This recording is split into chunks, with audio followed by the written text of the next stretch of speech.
पश्चिम बंगाल की मुख्यमंत्री ममता बनर्जी के खिलाफ कानूनी कार्रवाई तेज हो गई है। 72 घंटों में ममता बनर्जी से जवाब मांगा गया था, लेकिन वो जवाब नहीं दे पाई।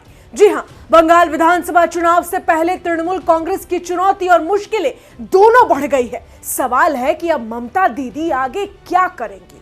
क्या उनका बचना मुश्किल हो गया है? क्या ममता दीदी जेल चली जाएंगी? आखिर पूरा मामला क्या है? ऐसी बातें क्यों उठ रही है? आइए आपको सब कुछ सिलसिलेवार तौर पर बताते हैं। 14 जनवरी को कलकत्ता हाईकोर्ट ने आईपैक रेड मामले में बुधवार को टीएमसी की याचिका खारिज कर दी।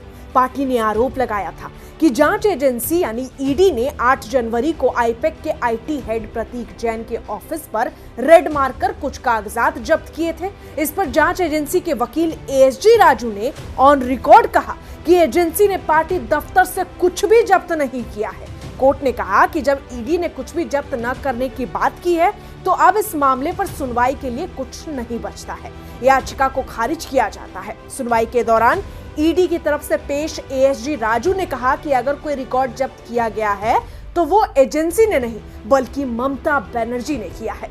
ममता अपने साथ गैर कानूनी तरीके से फाइलें ले गई। हाईकोर्ट ने ईडी की तरफ से दाखिल याचिका पर सुनवाई भी टाल दी है। कोर्ट ने कहा कि इस मामले पर सुप्रीम कोर्ट में पहले ही याचिका लगाई जा चुकी है। इस पर सुप्रीम कोर्ट का फैसला आने के बाद सुनवाई होगी। दरअसल बंगाल में सत्तारूढ़ पार्टी तृणमूल कांग्रेस के लिए राजनीतिक व चुनावी प्रबंधन का काम कर रही आईपैक के कोलकाता के साल्ट लेकर सेक्टर 5 स्थित कार्यालय पर प्रवर्तन निदेशालय ने छापेमारी की। इसके साथ ही कंपनी के मालिक प्रतीक जैन के लाउडन स्ट्रीट कार्यालय पर भी ईडी की टीम ने 8 जनवरी की सुबह छापेमारी की थी, जहां पश्चिम बंगाल के मुख्यमंत्री ममता बनर्जी कार्रवाई के बीच पहुंची थी और उसके बाद भारी बवाल मचा था। जहां अब पश्चिम बंगाल के सियासत में ये कोयला घोटाला एक नए मोड़ पर पहुंच गया है। दरअसल कोलकाता की राजनीति में गंभीर कानूनी स्थिति पैदा हुई है। पश्चिम बंगाल की मुख्यमंत्री ममता बनर्जी खुद मुश्किल में फंसती नजर आ रही है।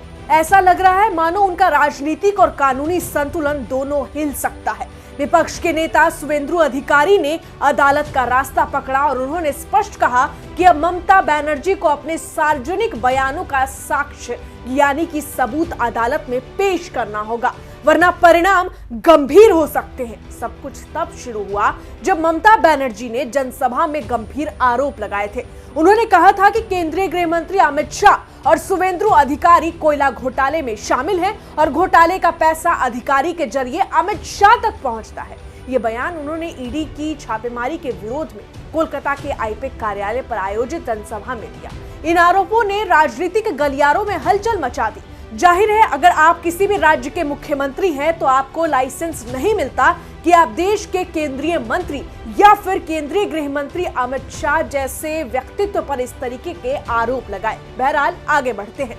शुवेंदु अधिकारी ने इसे सीधे सीधे झूठ और मानहानि कारक बताया। उन्होंने कहा कि ये बयान बिना किसी सबूत के उनके खिलाफ लगाए गए थे और केवल राजनीतिक लाभ के लिए थे। अधिकारी ने यह भी आरोप लगाया कि ये बयान ईडी की चल रही जांच से ध्यान भटकाने के प्रयास के तहत दिए गए हैं। इसके बाद शुवेंदु अधिकारी ने कानूनी कदम उठाया। उन्होंने ममता बनर्जी को मानहानि का नोटिस भेजा, जिसमें कहा गया कि उन्हें 72 घंटे के भीतर अपने आरोपों का समर्थन करने वाले सबूत पेश करने होंगे। बता दें कि अधिवक्ता सूर्यनील दास के माध्यम से ये नोटिस भेजा गया था, जहां शुवेंदु अधिकारी की ये चेतावनी एक बड़ा बवाल मचा चुकी है। जहां अधिकारी सिविल और क्रिमिनल मानहानि की कार्रवाई शुरू करने की बात कर रहे हैं, लेकिन ममता ने इस नोटिस का कोई जवाब नहीं दिया। इस पर अधिकारी ने सोशल मीडिया प्लेटफॉर्म एक्स पर पोस्ट किया कि ममता का जवाब न देना साबित करता है कि उनके आरोप झूठे और काल्पनिक है।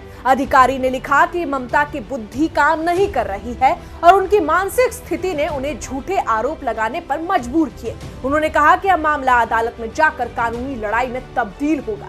इस पूरे घटनाक्रम में स्पष्ट दिख रहा है कि ममता बनर्जी राजनीतिक और कानूनी दबाव दोनों में फंस चुकी है। यहाँ बीजेपी नेता ने ममता बनर्जी को स्पष्ट तौर पर यह भी कहा कि ममता बनर्जी अब हम अदालत में मिलेंगे। बहरहाल उनके द्वारा लगाए गए आरोपों पर अब कानूनी परीक्षण होना बाकी है। वहीं शुवेंदु अधिकारी ने स्थिति को अपनी छवि और राजनीतिक अधिकार को बचाने की लड़ाई में बदल दिया। तो अब मामला केवल बयानबाजी का नहीं रहा, ये राजनीतिक टकराव, कानूनी लड़ाई और सार्वजनिक छवि की जंग में बदल चुका है। विपक्ष और मुख्यमंत्री के बीच ये लड़ाई अब अदालत तक पहुंच चुकी है और हर पल का निर्णायक असर हो सकता है और खासतौर पर बंगाल विधानसभा से पहले राजनीतिक खींचतान जनता के वोटों पर भी असर डाल सकती है। ऐसे में आप इस पूरे मामले को किस तरीके से देखते हैं या आपका इस पर क्या कहना है? क्या ममता बनर्जी की मुश्किलें आने वाले समय में बढ़ जाएगी या फिर टीएमसी इसका काट निकाल पाएगी? आपका जवाब कमेंट में जरूर लिखें। मैं आपके साथ रंजना उपाध्याय, आप देख रहे हैं HCN न्यूज। धन्यवाद।